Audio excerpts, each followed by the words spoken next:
नमस्कार विद्यार्थी मित्रांनो, महानर्सिंग यूट्यूब चॅनलवरती तुमचं पुन्हा एकदा स्वागत आहे. विद्यार्थी मित्रांनो, 21 ऑगस्टला संध्याकाळी BSc नर्सिंग कॅपराउंड सेकंडची सिलेक्शन लिस्ट पब्लिश करण्यात आलेली आहे. अनेक विद्यार्थी सिलेक्ट झालेले आहे. महानर्सिंग यूट्यूब चॅनल थ्रू, त्यांच्या गायडन्स थ्रू खूप सारे विद्यार्थी सिलेक्ट झालेले आहेत. गव्हर्नमेंट कॉलेज असो किंवा प्रायव्हेट कॉलेज असो. आणि जे विद्यार्थी सिलेक्ट झालेले नाहीत त्या विद्यार्थ्यांनी सुद्धा घाबरून जाण्याचं आणि हतबल होण्याचं कारण नाही. या व्हिडिओमध्ये त्या विद्यार्थ्यांसाठी सुद्धा महत्त्वाची गोष्ट मी सांगणार आहे. विद्यार्थी मित्रांनो, जे विद्यार्थी सिलेक्ट झालेले आहे आणि जे विद्यार्थी सिलेक्ट झालेले नाही त्या दोन्ही विद्यार्थ्यांकरता हा व्हिडिओ खूपच महत्त्वाचा होणार आहे. आज आपण कॅपराउंड 2 बद्दल संपूर्ण जे प्रॉब्लेम्स आहे ते सर्व प्रॉब्लेम या व्हिडिओमध्ये आपण डिस्कस करणार आहे.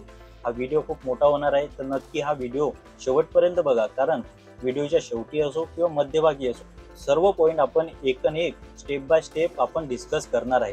या व्हिडिओमध्ये आपण एकंदरीत 9 ते 10 पॉइंट डिस्कस करणार आहे. त्यामध्ये सगळ्यात अगोदर म्हणजे सिलेक्शन लिस्ट ही समजून घ्या, का त्यामध्ये खूप साऱ्या विद्यार्थ्यांना प्रॉब्लेम होत आहे.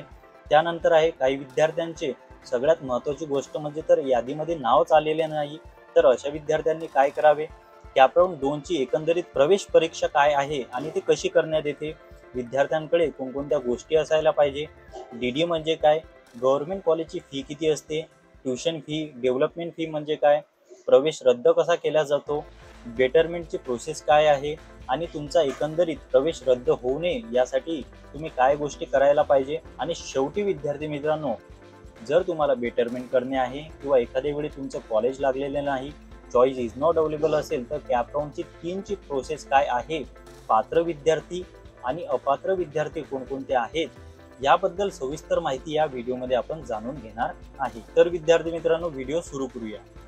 विद्यार्थी मित्रांनो, तुम्हाला सुद्धा माहिती आहे की 21 ऑगस्टला सिलेक्शन लिस्ट पब्लिश झालेली आहे. परंतु सिलेक्शन लिस्टमध्ये सुद्धा काही विद्यार्थ्यांना काही गोष्टी अवघड जात आहे समजण्याकरता. तर त्या गोष्टी कोणकोणत्या तर बघा. त्यामध्ये सगळ्यात अगोदर तर विद्यार्थ्यांना हे कळत नाही EMD आणि EMR म्हणजे काय. तर विद्यार्थी मित्रांनो, याचा साधा आणि सिंपल मिनिंग आहे. EMR म्हणजे इयर मार्किंग रिसिव्हर आणि EMD म्हणजे इयर मार्किंग डोनर. तर EMR म्हणजे बघा, इयर मार्किंग रिसिव्हर म्हणजे काय की जे विद्यार्थी ओरिजिनल त्यांच्या कॅटेगरीमधूनच सिलेक्ट झालेले आहे, त्यांचे पर्सेंटाईल हे ठीकठाक आहे, त्यामुळे ते ओरिजिनल त्यांच्या कॅटेगरीमधून सिलेक्ट झालेले आहे, त्या विद्यार्थ्यांना सुद्धा स्कॉलरशिप मिळणार आहे. परंतु या विरुद्ध इयर मार्किंग डोनर म्हणजे एकंदरीत त्यांनी आरक्षण हे त्यांच्या कोट्यातून न घेता ते ओपन कॅटेगरीतून सिलेक्ट झालेले आहे, कारण त्या विद्यार्थ्यांचे पर्सेंटाईल हे चांगले असल्या कारणाने यांनी काय केलं, यांची एक सीट आहे ही त्यांच्या कॅटेगरीच्या स्टुडंटला डोनर म्हणून केलेली आहे. एकंदरीत यामध्ये सुद्धा विद्यार्थ्यांना घाबरून जाण्याचं कारण नाही. ओपन कॅटेगरीतून जरी सिलेक्ट झालेले असाल तरी सुद्धा तुम्हाला 100% शासकीय शिष्यवृत्ती मिळून जाईल. आता त्यानंतर आहे सगळ्यात महत्त्वाचा पॉईंट म्हणजे कोटा. काही विद्यार्थी ओपन कोट्यामधून सिलेक्ट झालेले आहे, ठीक आहे. म्हणजे त्यांनी काय केलंय, त्यांनी अनावधानाने CAP round second choice code filling करता तेव्हा त्यांनी काय केलं, रिझर्व न करता त्यांनी ओपन केलेलं आहे. एकंदरीत काय झालं तर त्यांचं जे सीट अलॉटमेंट आहे हे ओपन मधून झालेलं आहे, ठीक आहे. हे त्यांची चुकी आहे, परंतु त्यांना चुकी दुरुस्त करता येते. नक्की तुम्ही CT सेलशी कॉन्टॅक्ट करा, अदरवाईज एकंदरीत तुम्हाला शेवटी शिष्यवृत्ती ही मिळणारच आहे. त्यानंतर बघा, सिलेक्शन लिस्टमध्ये आणखी महत्त्वाच्या विद्यार्थ्यांना काही प्रॉब्लेम फेस होत आहे. सगळ्यात अगोदर म्हणजे काही विद्यार्थ्यांच्या नावापुढे चॉईस इज नॉट अवेलेबल आले आहे. तर विद्यार्थी मित्रांनो, मी तुम्हाला किती दिवसापासून सांगत आहे की नक्की तुम्ही 15 ते 20 कॉलेज कोड टाका, परंतु त्यामध्ये सिरियलनुसार हे कॉलेज आले पाहिजे. परंतु काही विद्यार्थ्यांनी काय केलं की त्यांचे पर्सेंटाईल हे 85 ते 92 पर्सेंटाईलच्या मध्यभागी असतील, तर या विद्यार्थ्यांनी काय केले, कॅपराउंड सेकंड मध्ये कॉलेज कोड टाकताना निव्वळ संपूर्ण BSc nursing government college apply करून टाकलेले आहे. एकंदरीत काय होते की तुमचा कट ऑफ आणि तुमचे पर्सेंटाईल त्या कॉलेजला मॅच होत नाही आणि एकंदरीत तुमचा नंबर तिथे लागत नाही, म्हणून तुमच्या नावापुढे चॉईस इज नॉट अवेलेबल येते. पण अशा विद्यार्थ्यांनी सुद्धा खचून जाण्याचं कारण नाही. कॅपराउंड 3 साठी सुद्धा मी तुम्हाला एक पर्सनलाइज कॉलेज लिस्ट बनवून देणार आहे, जेणेकरून मी तुम्हाला पूर्णपणे डिटेल इन्फॉर्मेशन देणार आहे की कसे कॉलेज कोड टाकायचे. त्यानंतर बघा, रिटेन्शन अँड नो चेंज, ठीक आहे. असे खूप विद्यार्थ्यांना त्यांच्या नावापुढे माहिती आलेली आहे. अनेक विद्यार्थ्यांनी मला पर्सनल कॉल सुद्धा केलेली आहे, तर त्या विद्यार्थ्यांनी सुद्धा घाबरून जाण्याचं कारण नाही.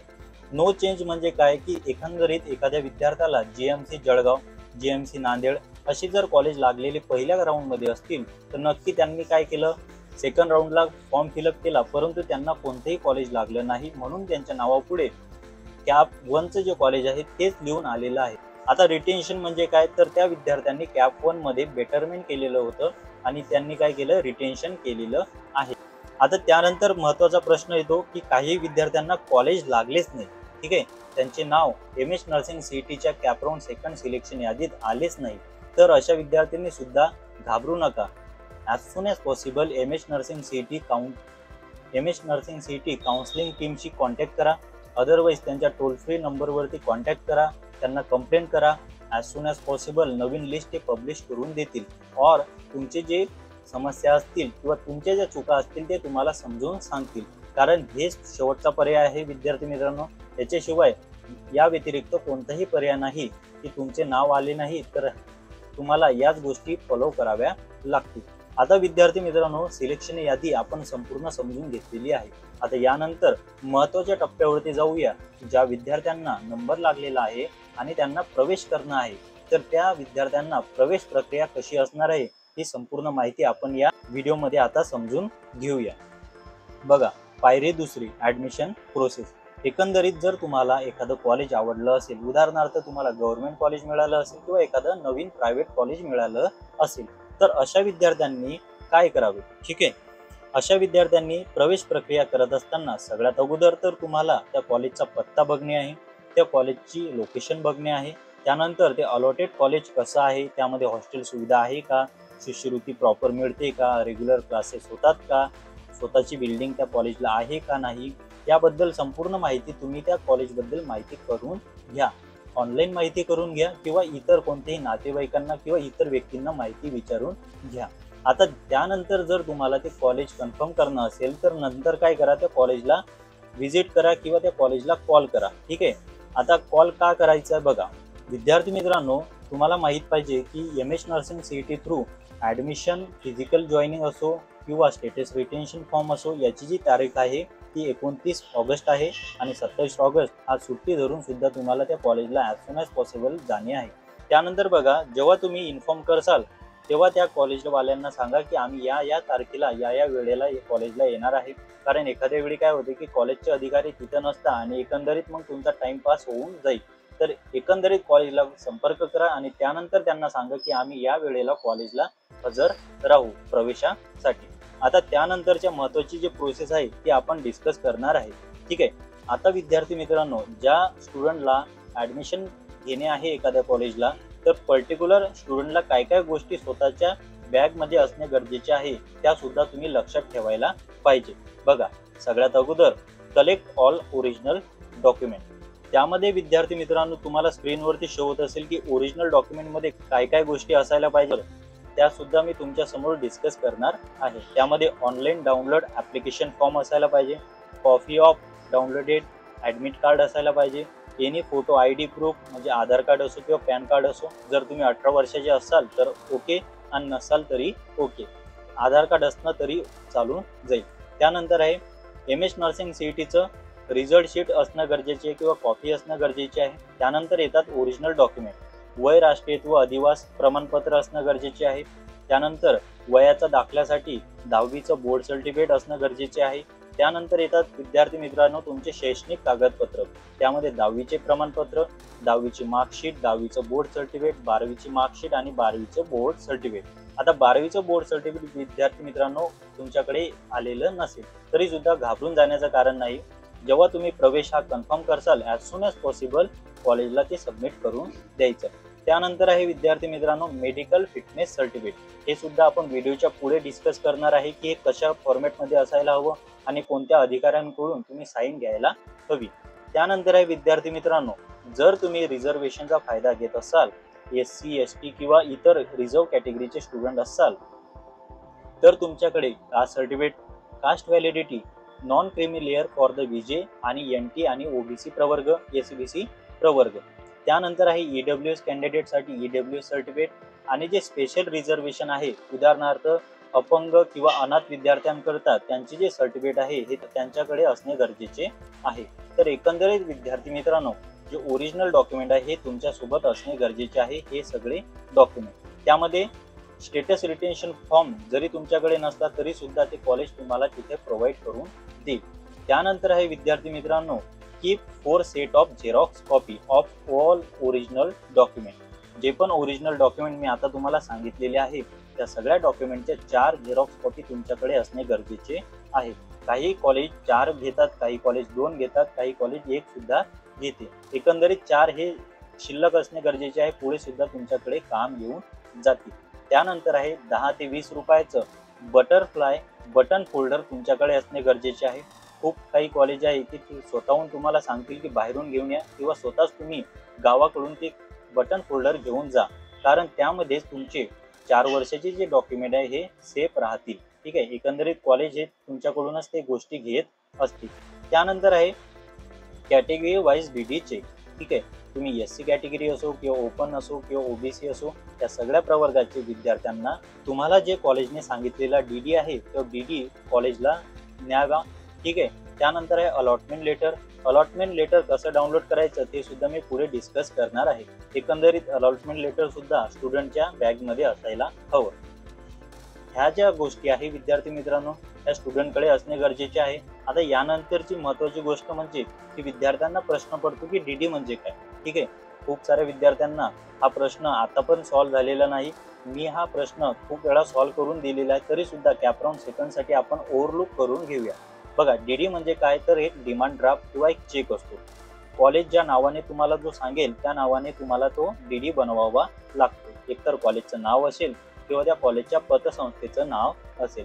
त्यानंतर आहे की कॅटेगरीनुसार तो डीडी वेगवेगळा असतो. आता उदाहरणार्थ बघा, एका कॉलेजची जर स्कॉलरशिप ही 60,000 आहे तर त्यामधील SC प्रवर्ग, ST प्रवर्ग यानुसार कॅटेगरीनुसार त्या विद्यार्थ्याची जो डीडी आहे हा वेगवेगळा असू शकतो.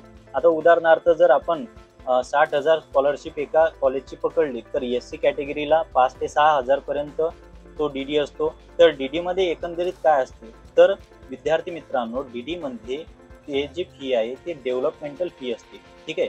त्यामध्ये हॉस्टेल खर्च असो, जिमखाना खर्च असो किंवा लायब्ररी खर्च असो, SNA फी असो किंवा युनिफॉर्म फी असो, त्यासारखा जो किरकोळ खर्च असतो तो डेव्हलपमेंटल फी थ्रू तुमच्याकडून घेतला जातो.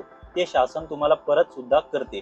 ठीक आहे. एकंदरीत विद्यार्थी मित्रांनो, वर्षाच्या शेवटी स्कॉलरशिपच्या थ्रू तुम्हाला ती परत केल्या जाते. तर एकंदरीत विद्यार्थी मित्रांनो, तुम्हाला इतर जे कॅटेगरी आहे ते शो होत असेल. बघा, SC, ST, OBC हे ओपन या विद्यार्थ्यांकरता स्क्रीनवरती शो होत असेल की त्यांना किती किती डीडी लागू शकतो. आता डीडी कसा बनवायचा. ठीक आहे. एकंदरीत काय करायचं, ज्या कॉलेजला जासाल त्या कॉलेजला संपर्क करा, त्यांना विचारा डीडी किती रुपयाचा बनवणे आहे. आता ज्या रुपयांचा बनवणे असेल तर एकंदरीत विद्यार्थी मित्रांनो काय करायचं, जर तुम्हाला घरूनच माहिती मिळत असेल तर गावाकडील असणाऱ्या नॅशनलाइज बँक, उदाहरणार्थ स्टेट बँक, सेंट्रल बँक, ठीक आहे, अशा ज्या बँक आहे या बँकेमध्ये जाणे, तिथे तुम्हाला जेवढी रक्कम सांगितलेली आहे तेवढी रक्कम सोबत घेऊन जाणे, किंवा एकंदरीत तुम्ही त्या कॉलेजच्या जिल्हा असो किंवा तालुका असो तिथे जाऊ शकता आणि तिथे सुद्धा ही प्रक्रिया सेम ॲज इट इज करू शकता. ठीक आहे. जर तुम्ही तिथं बँकेत गेले तर तुम्हाला डीडी फॉर्म मिळतो. तो डीडी फॉर्म भरणे आहे. त्या डीडी फॉर्ममध्ये पे टू म्हणजे कोणाला ते पैसे देणे आहे त्यामध्ये प्रॉपर माहिती लिहा, कारण त्यामध्ये जर चूक झाली तर ते तुमचा डीडी रद्द सुद्धा होऊ शकतो. एकंदरीत मी अगोदर सुद्धा ही प्रोसेस एक्सप्लेन केलेली आहे. आता त्यानंतर आहे विद्यार्थी मित्रांनो, डीडी भरल्यानंतर डीडीचे पैसे तुम्ही द्या आणि तो डीडी तुम्हाला कॉलेजला सबमिट करून देणे आहे. तर एकंदरीत डीडीची जी प्रोसेस आहे ही पूर्णपणे तुम्हाला समजली असेल. त्यानंतर आहे विद्यार्थी मित्रांनो, खूप साऱ्या विद्यार्थ्यांना प्रश्न पडतो की शासकीय कॉलेजमध्ये सुद्धा विद्यार्थ्यांना प्रश्न पडतो की डीडी किती रुपयाचा बनवू शकतो. तर अकॉर्डिंग टू कॉलेज डीडी सुद्धा हा चेंज होत असतो, शासकीय असो किंवा प्रायव्हेट असो. आता एकंदरीत तुम्हाला समजलं असेल की मी मगा सांगलं की डीडी मध्ये काय काय गोष्टी कव्हर होतात. तर ॲडमिशन फी कव्हर होते, जिमखाना फी कव्हर होते, हॉस्टेल फी कव्हर होते, लायब्ररी फी कव्हर होते. एकंदरीत जर शासकीय महाविद्यालयाचा विचार केला तर 5 ते 10 हजाराच्या अंदरच डीडी हा असतो, म्हणजे डेव्हलपमेंटल फी असते. आणि वार्षिक फी जर शासकीय महाविद्यालयाची विचार केला तर 23,000 ते 30,000च्या दरम्यान शासकीय महाविद्यालयाची फी असते. तर ह्या गोष्टी तुमच्या क्लिअर झालेल्या आहे. विद्यार्थी मित्रांनो, आतापर्यंत आपण काय सांगलं की स्टुडंटनी काय काय गोष्टी कॅरी आउट करायच्या आहे.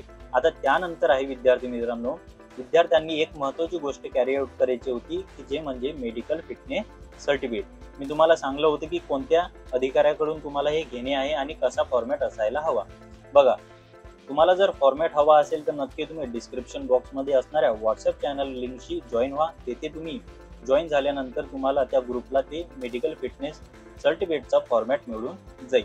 आता फॉर्मॅट कसा आहे हा तुम्हाला कळला असेल, परंतु आता कोणाकडून ही साईन घ्यायची आहे तर नक्की तुम्ही तालुका लेवल असो किंवा जिल्हा लेवल असो, तिथे असणारा कम्युनिटी हेल्थ सेंटर असो किंवा प्रायमरी हेल्थ सेंटर असो किंवा सिव्हिल हॉस्पिटल असो, या हॉस्पिटलला जाणे आहे, शासकीय हॉस्पिटलला जाणे आहे.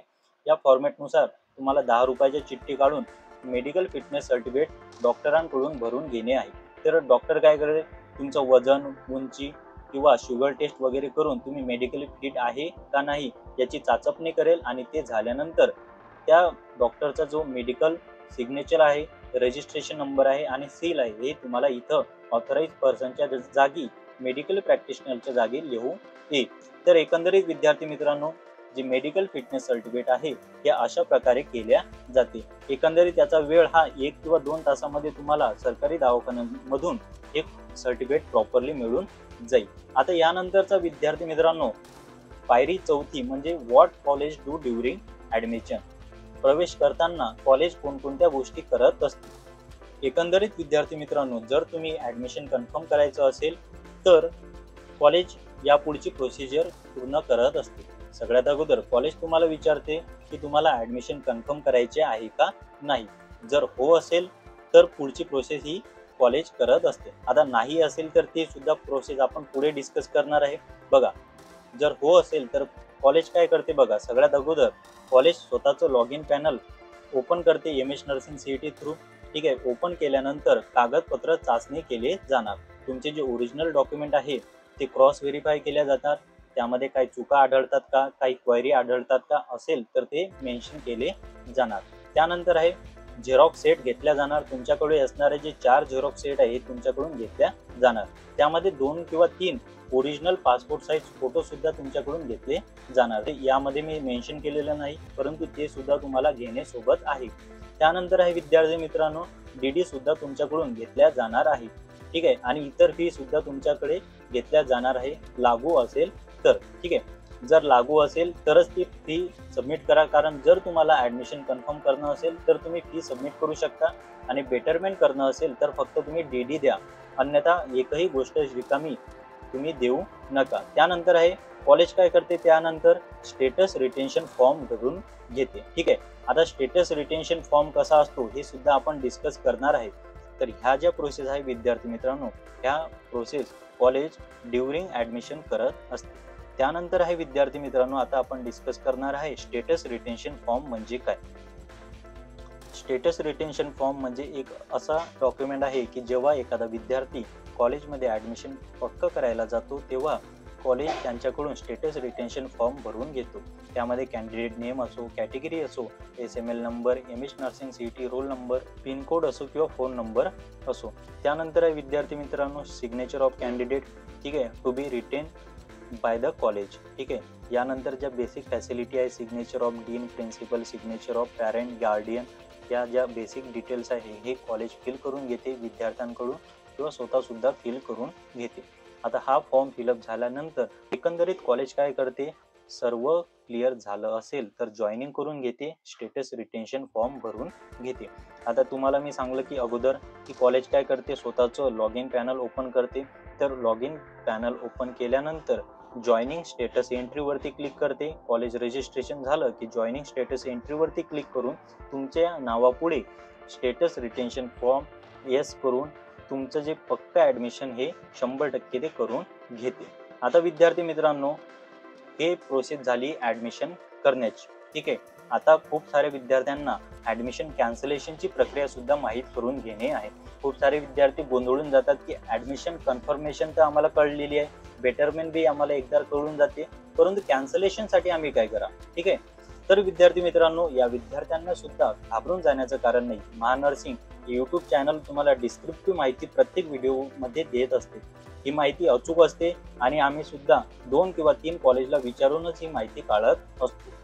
तर विद्यार्थी मित्रांनो, सगळ्यात महत्त्वाचा प्रश्न पडतो की ज्या विद्यार्थ्यांना कॅप राऊंड सेकंड मध्ये कॉलेज अलॉटेड झालेलं आहे आणि कॅप 1 मध्ये सुद्धा त्यांनी बेटरमेंट केलेलं होतं, तर या विद्यार्थ्यांना कॅप 1 मधील कॉलेज नको असेल तर त्यांना सगळ्यात अगोदर तर प्रवेश रद्द करावा लागेल.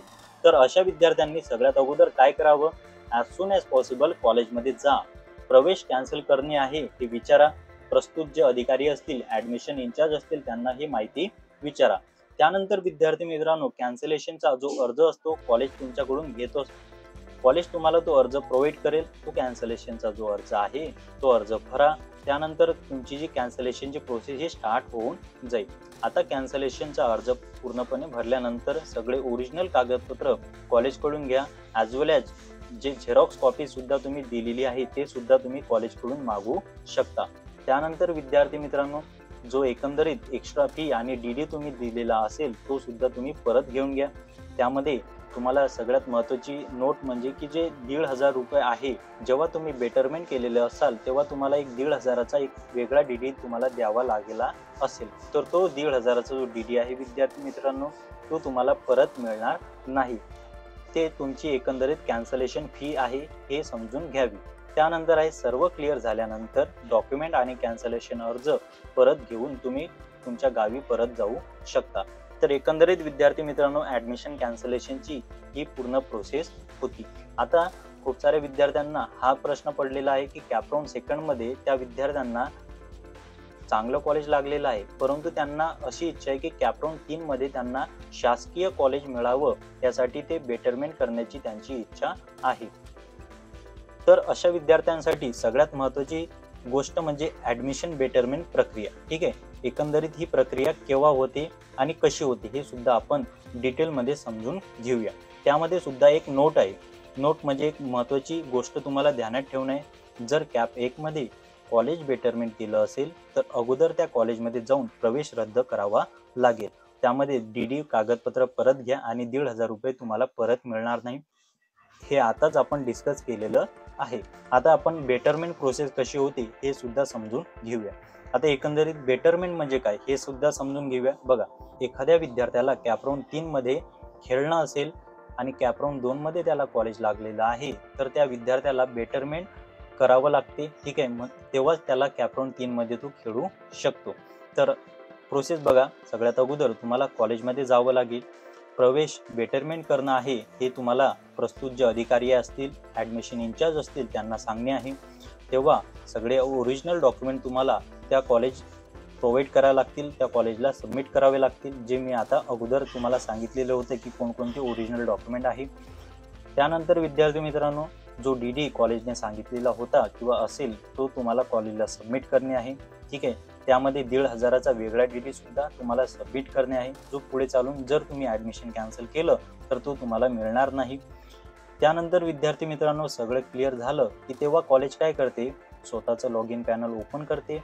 ओपन केल्यानंतर तुमचा स्क्रुनिटीमध्ये अर्ज टाकतो. अर्ज टाकल्यानंतर तिथं बेटरमेंट ऑप्शन क्लिक करून तुम्हाला जॉईनिंग केल्या जाते. ठीक आहे, एकंदरीत म्हणजे पार्शियल ॲडमिशन कंप्लीट केल्या जाते की तुम्ही या कॉलेजची विद्यार्थी आहे.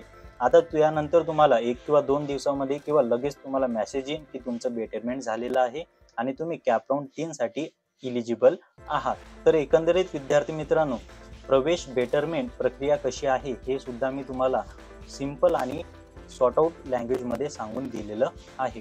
ठीक आहे, आता यानंतर विद्यार्थी मित्रांनो, तुम्हाला सगळ्या विद्यार्थ्यांना प्रश्न पडतो की काही कॉलेज हे अतिरिक्त शुल्क मागत आहे. मला सुद्धा काही विद्यार्थ्यांनी असं सांगितलंय की आम्हाला XYZ कॉलेजकडून 80,000 70,000, जरी आम्ही SC कॅटेगरीचे आहे, ST कॅटेगरीचे आहे किंवा इतर रिझर्व्ह कॅटेगरीचे आहे, असे विद्यार्थ्यांनी मला कंप्लेंट केलेले आहे. परंतु अशा विद्यार्थ्यांनी सुद्धा सध्या सुद्धा घाबरून जाण्याचं कारण नाही. या विद्यार्थ्यांसाठी सुद्धा ऑफिशियल MS नर्सिंग CETने एक सर्क्युलर काढलेलं होतं. त्या सर्क्युलरमध्ये पूर्ण इन्फॉर्मेशन मी प्रोव्हाइड केलेली आहे. काय काय त्या सर्क्युलरमध्ये आहे, काय काय गोष्टी तुम्हाला फॉलोअप घेणे आहे, कोणत्या नंबरवरती तुम्हाला कॉल करणे आहे, कोणत्या नंबरवरती तुम्हाला तिकीट जनरेट करणे आहे. तर तो व्हिडिओ तुम्हाला इथं स्क्रीनवरती शो होत असेल. तुम्ही ॲज सून ॲज पॉसिबल व्हिडिओला पूर्णपणे बघा. विनाकारण कोणत्याही कॉलेजला अतिरिक्त शुल्क भरू नका, कारण भविष्यामध्ये ते शुल्क परत मिळेल याची खात्री नाही. जर ते शुल्क तुम्हाला परत मिळवणं असेल तर हा व्हिडिओ तुम्हाला नक्की बघावा लागेल. विद्यार्थी मित्रांनो, त्यानंतर आहे खूप विद्यार्थ्यांना आतुरता पडलेली आहे की अनेक विद्यार्थ्यांना चॉईस इज नॉट अवेलेबल आलेला आहे. काही विद्यार्थ्यांचे नाव आलेलेच नाही. काही विद्यार्थ्यांना बेटरमेंट करण्याची इच्छा आहे. अशा विद्यार्थ्यांसाठी सुद्धा एक आनंदाची गोष्ट आहे. बघा, एकंदरीत तुम्हाला कॅप्रॉन 3 बद्दल माहिती हवी होती. विद्यार्थी मित्रांनो, तुम्हाला माहित पाहिजे की एकंदरीत फिजिकल जॉईनिंग असो, फिलिंग स्टेटस रिटेन्शन फॉर्म असो, हा 29 ऑगस्ट पर्यंत भरणे चालू असणार आहे, संध्याकाळच्या 5:30 वाजेपर्यंत. आणि त्यामध्ये 27 ऑगस्ट सुद्धा येणार आहे. तर एकंदरीत 30 ते 31 ऑगस्टला परत सीट मॅट्रिक्स पब्लिश होणार आहे. ठीक आहे. सीट मॅट्रिक्स पब्लिश झाली की त्यानंतर 1 किंवा 2 दिवसामध्ये कॉलेज कोड तुम्ही परत टाकू शकता आणि त्यानंतर परत 2 किंवा 3 किंवा 4 सप्टेंबरपर्यंत परत तुम्हाला फिजिकली जॉईनिंग करणे आहे. एकंदरीत ते 10 तारीखपर्यंत पूर्ण प्रोसेस संपून जाईल. तर त्यानंतर तुमची जी एकंदरीत कॅप्रॉनची 3ची जी प्रोसेस आहे ही 9 किंवा 10 सप्टेंबरपर्यंत संपून जाईल. मला विद्यार्थी मित्रांनो, या व्यतिरिक्त काही प्रॉब्लेम असो, काही शंका येत असतील तर नक्की तुम्ही काय करा, आमच्या डिस्क्रिप्शन बॉक्समध्ये असणाऱ्या व्हॉट्सॲप चॅनल लिंकशी जॉईन व्हा. तिथे आम्हाला तुम्ही प्रश्न विचारू शकता. तिथे आम्ही फ्री काउन्सिलिंग देण्याचा प्रयत्न करतो. ठीक आहे विद्यार्थी मित्रांनो, जर हा व्हिडिओ खूप लंबा झालेला आहे, परंतु हा व्हिडिओ जो विद्यार्थ्यांनी शेवटपर्यंत बघितलेला आहे त्या विद्यार्थ्यांना जर हा व्हिडिओ आवडला असेल तर नक्की तुम्ही चॅनलला सबस्क्राईब करा, या व्हिडिओला लाईक करा आणि इतर विद्यार्थ्यांना, ज्या विद्यार्थ्यांना कॅप्रॉन सेकंड बद्दल कन्फ्युजन आहे त्या विद्यार्थ्यांना हा व्हिडिओ नक्की शेअर करा, जेणेकरून त्यांना सुद्धा त्यांचे जे कन्फ्युजन आहे ते सॉल्व्ह होतील. तर विद्यार्थी मित्रांनो, पुढच्या व्हिडिओमध्ये नक्की भेटूया. तोपर्यंत धन्यवाद.